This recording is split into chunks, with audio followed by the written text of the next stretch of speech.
Bonjour et bienvenue sur cette 5e séance du cursus Actuariat Vie. Donc aujourd'hui pour la séance du jour, on fait une petite pause avec les tables de mortalité, les risques de mortalité, etc. Et donc là, on va voir les contrats d'épargne. Donc les contrats d'épargne, on va voir la valorisation et par conséquence le calcul de PM sur le fonds euro. Et on va voir aussi la même chose sur les fonds de type UC. Donc pour ce qui est de ce qu'on appelle PM sur les contrats d'épargne, donc c'est la valeur de rachat des contrats.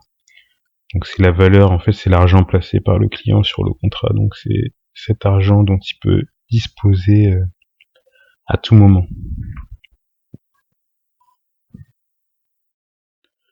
Donc on va commencer avec le fonds euro. On va commencer quelques généralités. Donc le fonds euro, il est composé généralement de produits de taux. Donc bon, on va dire en règle générale à 80%. Donc de l'obligataire, du monétaire. Et ensuite pour dynamiser les performances, en général, il y a un peu d'actions et d'autres produits financiers. Donc on va avoir les termes qui définissent le rendement du fonds euro. Donc on a le taux minimum annuel garanti. En fait, il est défini en début d'année. Et donc sur l'année à venir, les contrats, ils sont valorisés à ce taux de rendement-là. En fait, c'est un taux prévisionnel. Donc ensuite vient le taux de rendement annuel. Donc il est définitif, il est défini en fin d'année. Donc on fait le bilan de la performance à l'actif, donc la performance des placements, donc sur les produits obligataires monétaires qu'on a décrit plus haut et les produits actions, donc en tout cas la composition du fonds euro, là où l'argent est placé. Donc on fait un bilan de la performance des placements et on regarde aussi en face les engagements. Et donc on va définir un taux de rendement de telle sorte qu'en fait la valorisation des placements coïncide avec la valorisation des engagements. Et puis bon, en général, entre ces deux valeurs, l'assureur va se permettre de conserver une marge financière. Donc ensuite, le taux de frais de gestion sur encours, donc c'est des frais de gestion qui sont prélevés au fur et à mesure, donc qui viennent diminuer la valeur du contrat. Donc on va voir au niveau des formules de valorisation et sur des exemples comment tout cela va s'articuler. Donc on va voir la valorisation donc en année N au TMAG. Donc on n'est pas encore en fin d'année, on ne connaît pas le taux de rendement définitif. Donc, on a mis une échelle des temps donc entre le 31 décembre N-1 et le 31 décembre de l'année N. Donc la valorisation des engagements vis-à-vis du client en cours d'année. Donc on va faire un premier cas sans mouvement. Donc par exemple en date J, je veux connaître la valeur de mon contrat donc sur le fonds euro. Donc la valeur acquise sur le fonds euro, donc brut de frais de gestion sur encours en date J. Donc on va prendre la valeur acquise sur le fonds euro au 31 décembre de l'année N-1, donc c'est-à-dire la valeur en début d'année, donc la valeur nette, puisque bon, les frais de gestion, tout ça auront été prélevés, le TRA sera passé en année N-1, donc là on prend la valeur que le client a à disposition donc en début d'année, donc c'est la valeur donc en fin de journée du 31 décembre de l'année N-1. Donc on va multiplier par 1 plus le TMAG, donc brut, à la puissance le nombre de jours donc entre le 31-12 N-1 et la date J qu'on divise par 365 ou 366 selon qu'on soit dans une année bissextile ou non. Donc maintenant en net de frais de gestion, donc c'est à peu près la même formule, sauf que en plus de valoriser au TMAG brut, on va multiplier par 1 moins le taux de frais de gestion à la puissance, donc le nombre de jours entre le 31-12 N-1 et la date J qu'on divise par 365 ou 366. Donc maintenant, il peut y avoir des flux entre le 31-12 N-1 et la date J. Donc de manière générale, on définit un flux donc par sa date, donc un flux K par sa date TK et son montant MTK. Donc la valeur du flux K sur le fonds euro donc brut en date J, donc c'est le montant K qu'on multiplie par 1 plus le TMAG, donc à la puissance donc la date J moins la date du flux, donc c'est le nombre de jours entre ces deux dates, donc entre la flèche jaune et la date J, qu'on va diviser par 365 ou 366 selon qu'on soit dans une année bissectile ou pas. Donc en net de frais de gestion, donc c'est le même principe, donc toujours la même formule, sauf qu'on va multiplier par 1 moins le taux de frais de gestion à la puissance, donc le nombre de jours entre la date J et la date du flux TK, qu'on va diviser par 365 ou 366. Et donc maintenant, en intégrant les flux dans la valorisation, donc c'est-à-dire qu'on couple les deux formules, donc la valeur sur le fonds euro brut de frais de gestion, donc c'est ma valeur en début d'année que je valorise au TMAG, donc à la puissance J sur 365 ou 366. Et puis je reprends donc en estimant que j'ai n flux, donc je fais la somme de tous mes flux valorisés, donc entre la date J et la date du flux. Donc ça donne une somme de k égale 1 à n, donc montant du flux MTK, multiplié par 1 plus le TMAG à la puissance J moins TK, que je divise par 365 ou 366. Et donc maintenant en net de frais de gestion sur en cours, donc comme tout à l'heure, c'est la même formule, sauf que j'ajoute à 1 plus le TMAG à ma valo. Je multiplie ça par 1 moins le taux de frais de gestion sur en cours. Donc là, j'ai tout réuni dans une même parenthèse pour appliquer une seule fois la puissance. Donc je vous laisse le temps de prendre du recul sur ces formules, et dans la foulée, rassurez-vous, on va voir un exemple. Donc ce sera un exemple sur Excel, donc ce sera plus facile à suivre le déroulé via l'exemple, en tout cas plus facile à sentir comment les choses se passent.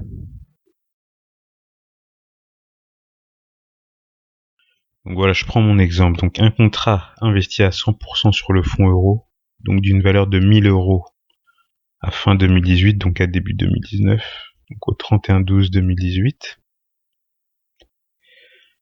Donc 250 euros sont versés sur ce contrat au 5 mars 2019. Donc c'est une prime, les frais sur prime sont de 2,5%. Le TMAG est de 2% et le taux de frais de gestion sur encours de 0,5%. Donc là, je vais ouvrir... Pardon, excusez-moi. Donc le but de l'exercice là est de calculer la valeur du contrat au 30 juin 2019. Donc si vous voulez commencer le calcul vous-même, je vous laisse mettre pause sur la vidéo, et dans la foulée, on va démarrer en tout cas, il y aura la correction avec le calcul en direct en vidéo. Donc je démarre Excel. Donc voilà mon exemple. Donc année 2019, j'ai noté un TMAG de 2%. Taux de frais de gestion sur encours de 0,5%. Donc j'ai mon petit relevé donc avec mes dates, l'opération, montant brut, montant net, la valeur au TMAG net. Donc je démarre au 31/12/2018 avec une valeur de 1000 euros. Au 5 mars 2019, j'ai une prime de 250 euros. Donc je reporte mes 1000 euros. Donc c'est ma valeur en début d'année. Donc que ce soit au TMAG brut ou net, donc forcément c'est la valeur que j'ai à disposition. J'ai 1000 euros. Donc ensuite, pour la prime du 5 mars 2019, donc j'ai des frais sur prime de 2,5%. Donc le montant versé réellement, c'est 250 euros fois 1 moins 2,5%, soit 243,75 euros. Donc maintenant, je vais faire valoriser mes 1000 euros entre le 31 décembre 2018 et le 5 mars 2019. Donc je prends mes 1000 euros fois 1 plus le taux de rendement, donc là c'est en brut, donc à la puissance, donc 5 mars 2019 moins 31/12/2018, que je divise par 365, puisque je suis pas en année bissectile. Et là ça me donne une valeur de 1003,48 euros. Maintenant il faut que j'ajoute aussi le flux entrant de 243,75 euros. Et donc ça me donne ma valeur au TMAG brut au 5 mars 2019. Donc je duplique la formule pour avoir ma valorisation entre le 5 mars 2019 et le 30 juin 2019. Donc j'arrive au 30 juin 2019 avec une valorisation au TMAG brut de 1255,17 €. Donc maintenant je vais faire la même chose au TMAG net, et ça ce sera un peu plus réaliste puisque la valeur au TMAG net, si le client fait un rachat, c'est la valeur, c'est l'argent qu'il a à disposition. Le brut, on va s'en servir juste pour faire des estimations au moment des inventaires, des frais de gestion sur en cours, donc pour intégrer ça dans les comptes. Donc là, j'applique la même formule, sauf qu'en plus, je vais multiplier par 1 moins le taux de frais de gestion sur en cours pour obtenir ma valorisation nette de frais de gestion sur en cours. Donc après, l'exposant, c'est toujours les mêmes formules. Donc je vous laisse suivre l'exemple. Donc là, j'ajoute, bon, je mets mes dollars là où j'ai besoin sur les taux.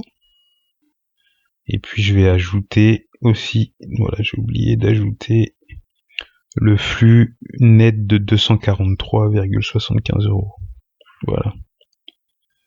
Donc j'obtiens ma valeur donc disponible au client, donc ma valorisation au TMAG net au 30 juin 2018, donc qui vaut 1252,27 €.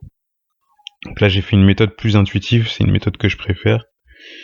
Maintenant, on va regarder si j'applique les formules de manière brute, les formules exactes qu'on a vues. Donc c'est-à-dire que je vais faire valoriser la valeur du début et chaque flux, plutôt que de faire quelque chose qui se suit chronologiquement. Mais bon, je préfère la première manière de faire que je viens de faire avant cette manière-là. Donc la date où je regarde, c'est le 30 juin 2018. Donc je vais mettre une case, valeur au TMAG brut et valeur au TMAG net. Donc là, je vais recopier exactement les mêmes formules que les formules qu'on vient de voir. Donc je valorise mes 1000 € jusqu'au 31 décembre 2018. Jusqu'au 30 juin 2019. Du 31 décembre 2018 au 30 juin 2019.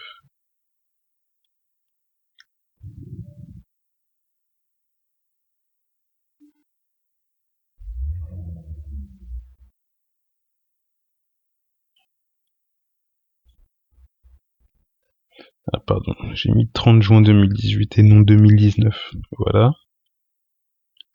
Donc là, j'ai la valorisation de la valeur de début au TMAG brut. Donc je fais la même chose au net, donc en multipliant ce qui est en dessous la puissance par 1 moins le taux de frais de gestion sur en cours.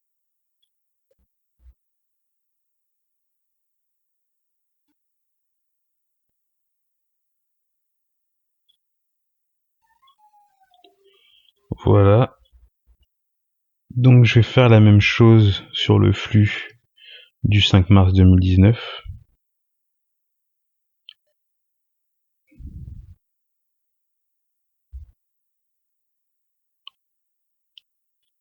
Donc cette fois-ci, ça valorise entre le 30 juin 2019 et le 5 mars 2019.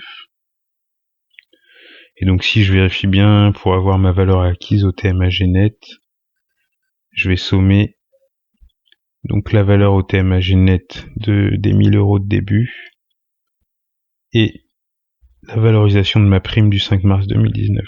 Et puis je retombe bien sur mes 1252,27 €.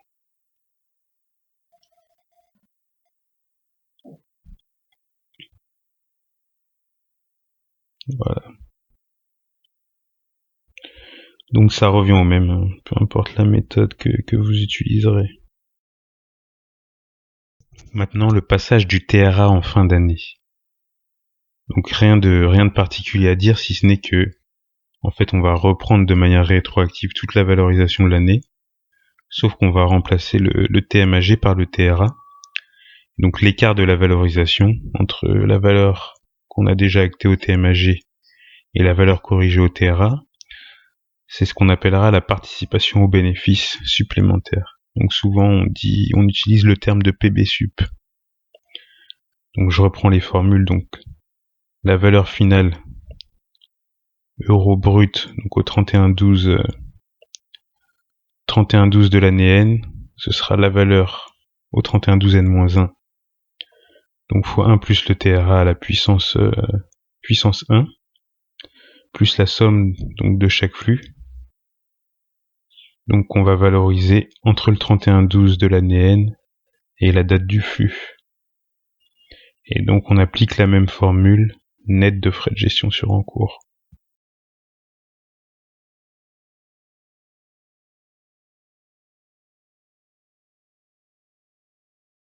On va reprendre l'exemple qu'on a déjà commencé. Un rachat partiel en plus de 200 € au 5 juillet 2019 et au 31/12/2019, le TRA est finalement connu et il est de 3%. Donc calculer la valeur acquise au 31 décembre 2019 et la participation au bénéfice. Donc, je vous laisse mettre pause et donc après, dès que vous êtes prêts, si vous voulez commencer à faire le calcul avant, donc dès que vous voulez regarder, il y aura la correction vidéo sur Excel. Donc j'ouvre Excel, donc je reprends mon exemple de tout à l'heure, sauf que là j'ai ajouté au 5 juillet 2019 un rachat donc de 200 €. Donc ça me fait un flux net de moins 200. Et j'ajoute une ligne au 31/12/2019 pour calculer ma valorisation. Donc je vais d'abord valoriser au TMAG. Donc là j'ai plus qu'à dupliquer les formules que j'avais déjà faites. Maintenant j'ajoute mon TRA de 3%. Et donc je vais rajouter 2 colonnes. Donc valeur au TRA brut. Puis la valeur au TRA net.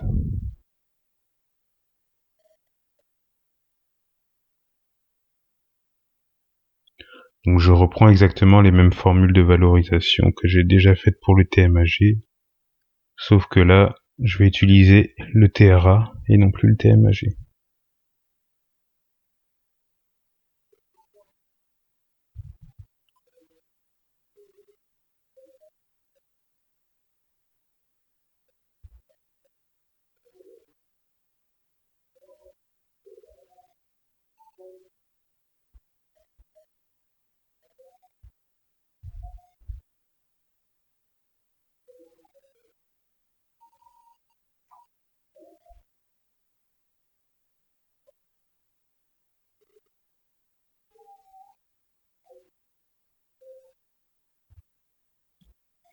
Voilà, je duplique ma formule, j'ai ma valeur au 31 décembre 2019 au TRA brut, et donc maintenant, j'applique la même chose pour la valeur au TRA net.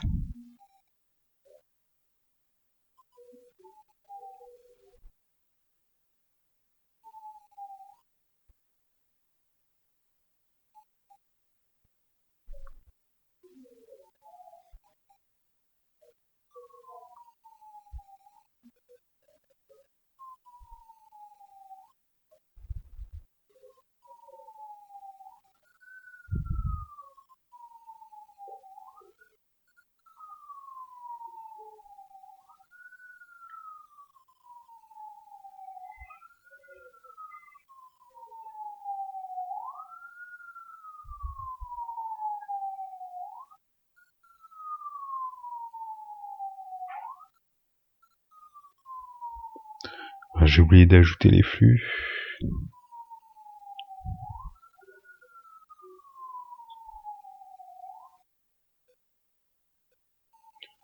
Donc voilà ma valeur au TRA net de 1071,16 €. Donc je fais le bilan en fin d'année maintenant. Donc avec l'estimation, en tout cas le bilan des frais de gestion sur encours et le calcul de l'APB sup, de l'APB et l'APB sup. Donc la valeur que le client a à disposition au 31 décembre 2019.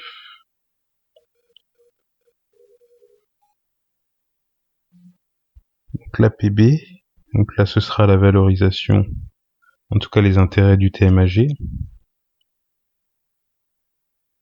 les frais de gestion sur encours.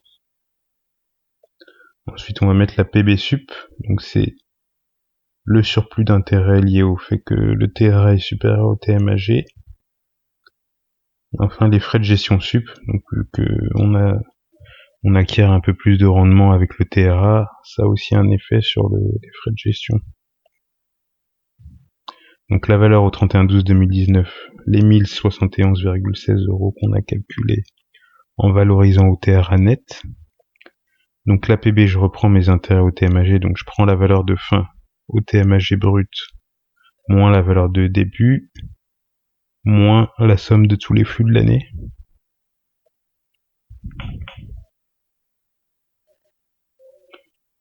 Donc j'obtiens, j'ai une PB de 22,06 €. Les frais de gestion sur encours, donc je fais la différence de la valo au TMAG net et au TMAG brut.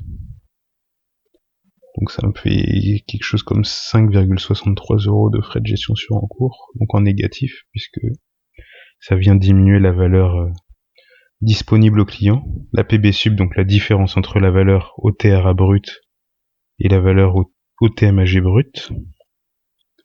Donc ensuite mes frais de gestion sur encours, donc je fais calcul mes frais de gestion sur encours au TRA, que je soustrais aux frais de gestion sur encours que j'ai déjà calculé au TMAG. Donc j'ai un surplus de 6 centimes. Donc là on a fait ce qu'on appelle les traitements de fin d'année.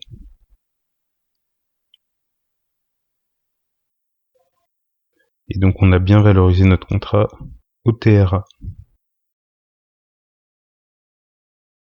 On va prolonger l'exemple qu'on a vu en 2020, juste pour voir comment ça s'articule sur plusieurs années.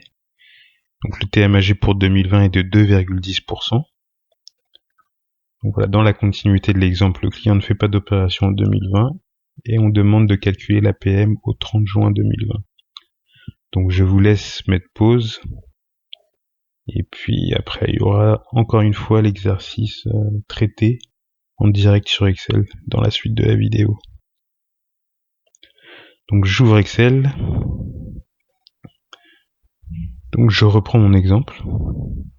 Voilà. Donc je mets de côté mon année 2019 et je repars sur une nouvelle base pour 2020. Donc 31/12/2019, le bilan de ma valeur.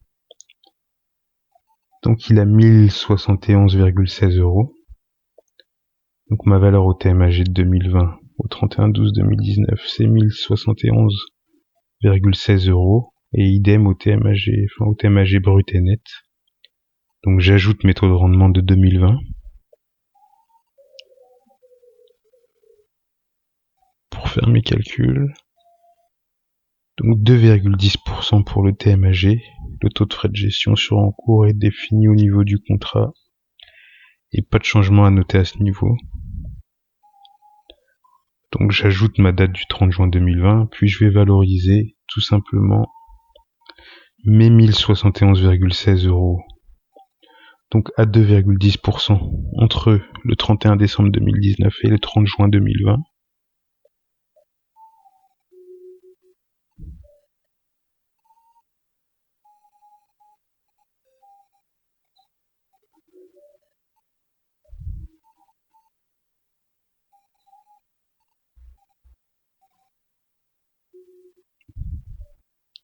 Ah oui, donc 2020 est une année bissectile, hein, donc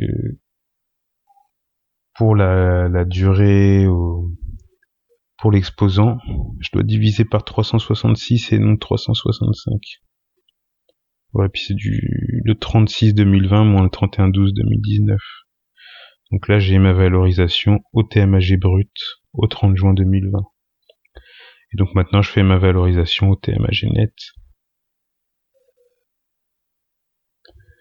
qui constituera ma valeur acquise au 30 juin 2020. Donc la valeur acquise au client. Donc c'est l'argent disponible qui peut retirer à tout moment.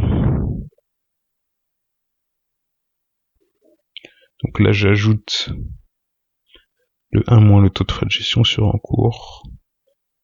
Et donc j'ai une valeur acquise au 30 juin 2020 de 1079,60 €.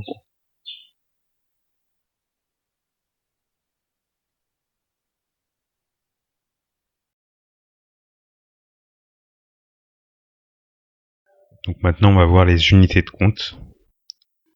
Donc bon, juste pour voir comment ça s'articule un peu. Donc les valeurs des UC sont disponibles et consultables en ligne. Donc après, dans les entreprises, il y a sûrement des outils où vous allez saisir le code ISIN et ça va vous sortir l'historique des valeurs des UC. Donc là, un exemple avec le Pourzampar PMC. Donc vous voyez qu'en dessous, on a le code ISIN FR, en dessous la valeur qui est de 359,18 €. On a le code ISIN FR quadruple 0 98 95 43. Donc bon, c'est le code qui permet d'identifier une UC, donc un OPCVM. Donc ensuite, comment on obtient la valeur acquise du contrat d'assurance vie, enfin du contrat d'épargne à une date donnée. Donc on va prendre le solde du C, on va multiplier par la valeur liquidative. Donc là, la valeur liquidative au 11 juillet 2019, comme on voit sur l'écran, pour le Pourzampar PMEC, elle est de 359,18 €. Et donc le solde du C, c'est le nombre de parts dans ce fonds que le détenteur du contrat d'épargne a acquis au fil des opérations. Donc ensuite, on va voir comment ce solde du C évolue. Donc à solde du C constant, la valeur elle va seulement être modifiée. La valeur acquise sur l'UC en question, elle va seulement être modifiée par la variation de l'AVL. Donc qui peut varier tous les jours, ça dépend des types de fonds. Il y a des fonds à cotisation hebdomadaire, d'autres des fonds à cotation hebdomadaire, et il y a des fonds à cotation journalière. Donc dans certains cas, l'AVL va varier tous les jours, et dans d'autres, ça va varier qu'une fois par semaine, ou des fois une fois par mois. Donc ça dépend du type d'OPCVM.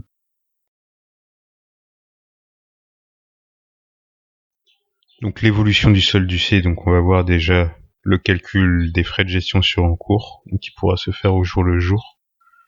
Donc le solde du C, il va être réduit, même s'il n'y a pas d'opération, par la prise des frais de gestion sur encours, donc au fil de la valorisation. Donc bon, ça peut se faire de manière journalière ou mensuelle, tout dépend des entreprises. En général, il me semble qu'aujourd'hui ça se fait de manière journalière. Donc on va voir l'évolution du solde du C en date T plus DT par rapport au solde du C en date T. Donc le solde du C en date T plus DT, donc sans autre opération par ailleurs. Donc c'est le solde du C en date T que je multiplie par 1 moins le taux de frais de gestion à la puissance, donc DT, l'écart de temps entre les deux dates, et que je divise par 365 ou 366. Donc DT qui est en jours. Exprimé en jours. Donc ainsi, j'aurai la réduction du solde du C du fait des frais de gestion sur encours. Et donc maintenant, il peut y avoir augmentation ou réduction du solde du C en cas de mouvement en date T. Donc là, tout simplement, pour un mouvement d'un montant net MT, donc le solde du C il subira la variation suivante. Donc c'est le montant que je divise par la VL. Donc comme ça me donne le nombre du C en fait que j'ajoute ou que j'enlève du fait du mouvement. Donc si c'est une sortie, ce sera négatif. Si c'est une entrée, ce sera positif.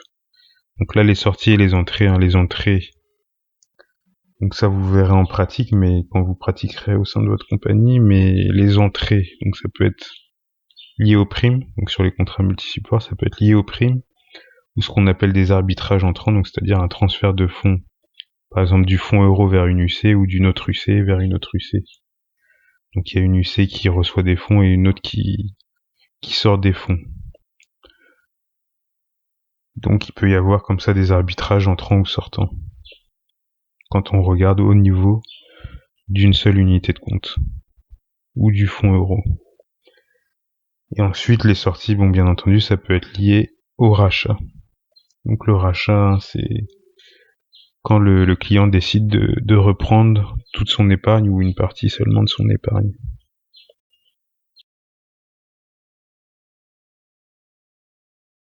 Donc on va voir un exemple. Donc, le client place 1000 euros. Le client a 1000 euros investis sur le l'UC Porzampar PMEC, code ISIN FR 0000989543. Donc, il a 1000 euros sur cette UC au 31 décembre 2018. Donc la VL de cette UC au 31 décembre 2018, c'est 311,04 euros. Au 31 mai 2019, il sort de ce fonds 200 euros, alors que la VL vaut 337,48 euros.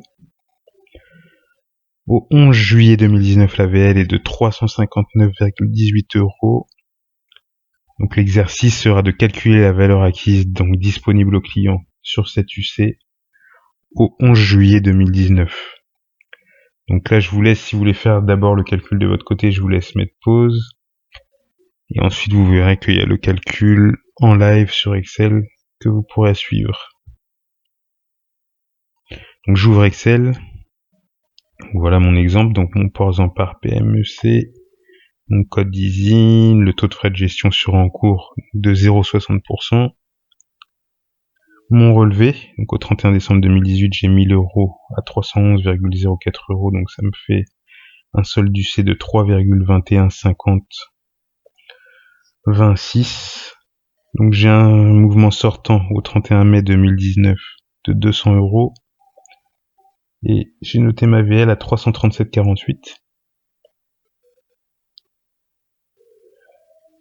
Donc je vais calculer mon solde du C au 31 mai 2019. En tout cas la formule pour aller jusqu'au 11 juillet 2019. Donc c'est mon solde précédent fois 1 moins le taux de frais de gestion à la puissance, donc le nombre de jours par 365 entre le 31 mai 2019 et le 31 décembre 2018.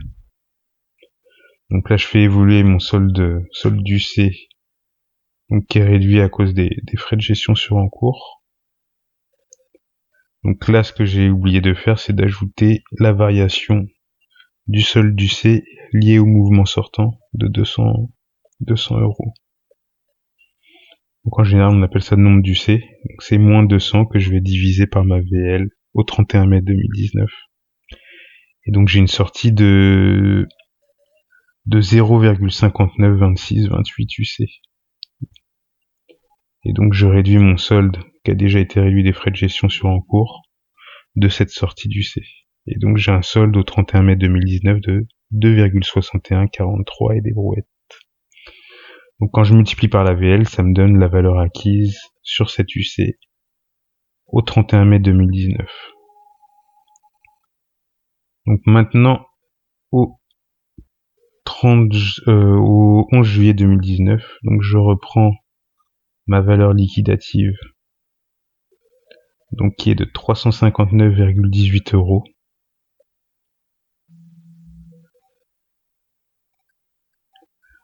Donc je vais faire aussi réduire mon solde du C, donc des frais de gestion sur encours. Donc je vais dupliquer la formule. Donc voilà, il est légèrement réduit. Donc pour avoir ma valeur acquise, je vais multiplier le solde du C par la VL. Et donc j'ai une valeur acquise au 11 juillet 2019 de 938,41 euros sur l'UC Porzampar PMEC.